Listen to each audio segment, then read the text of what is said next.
E atenção, uma notícia que acaba de chegar à redação. Diante das declarações desta manhã do governo de Israel, que considerou o presidente Lula como persona non grata em Israel, o ministro das Relações Exteriores, Mauro Vieira, que está no Rio de Janeiro para a reunião do G20, convocou o embaixador israelense Daniel Zonshine para que compareça hoje ao Palácio Itamaraty, na capital fluminense, para dar explicações. Além disso, o governo federal chamou de volta o embaixador brasileiro que está em Tel Aviv, Frederico Meyer, que embarca amanhã para o Brasil. Explica para nós isso. Estamos a um passo de romper relações diplomáticas com Israel? Capês, é importante a gente entender o contexto. Primeiro, nós temos um embaixador brasileiro, representante do Brasil em Israel. Da mesma forma que Israel tem um embaixador aqui, portanto, um representante israelense que os representa no Brasil. Diante de toda essa confusão armada a partir da fala do presidente da República, e eu digo confusão porque o próprio líder israelense externou publicamente o incômodo, o seu incômodo e o incômodo dos nacionais do seu país. O que Israel fez? Chamou o embaixador brasileiro, representante do Brasil, que está em Israel, para que ele justificasse o que o presidente da República fez.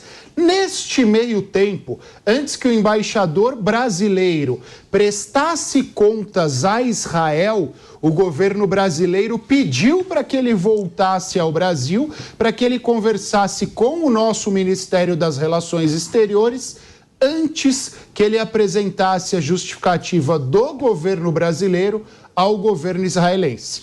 Em resposta a isso, o governo israelense chamou o seu representante aqui no Brasil, o seu embaixador aqui no Brasil, para que ele volte a Israel. Significa que os embaixadores do Brasil e de Israel vão se cruzar no meio do caminho. O brasileiro voltando ao Brasil e o israelense voltando a Israel. O simples fato deles serem chamados de volta aos seus países, por si só, não demonstra nenhum problema. Contudo, quando nós lembramos as circunstâncias nas quais estamos envolvidos, e quando nós lembramos que chamar o embaixador de volta para o seu país, em termos de simbologia de relações internacionais, é uma demonstração do país, ou para o país onde ele está, que nós não mais concordamos com algum aspecto ou com alguns dos aspectos feitos por aquele país em relação a nós. Significa que Israel já perguntou ao governo brasileiro o que está acontecendo e o governo brasileiro, ao invés de justificar diretamente, chama o nosso embaixador como uma forma de represália ao governo israelense. Pergunta Leandro Ferreira. Cássio, pergunta rápida. Essa história de declarar persona não grata é algo que um ministro como o de Israel pode fazer assim unilateralmente? Vale?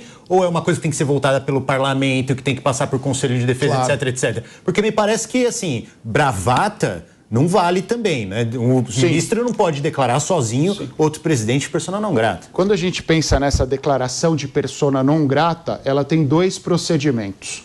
Um procedimento estabelecido em tratados significa que, para a Organização das Nações Unidas e para a convivência bilateral ou multilateral dos países, aliás, há necessidade desta declaração e, obviamente, que sejam superados determinados procedimentos. Contudo, a gente precisa lembrar que Israel vive uma excepcionalidade. Israel vive um declarado estado de guerra. E quando há um estado de guerra declarado, determinados direitos e determinadas formalidades são superadas. Por isso que, neste momento, há a possibilidade do ministro das Relações Exteriores declarar. E é muito importante não confundirmos o povo judeu e a população de Israel com o governo de Benjamin Netanyahu, que nesse momento é muito questionado e se encontra Israel em aliança com a extrema-direita. Ele é polêmico, dentro de Israel há muita oposição.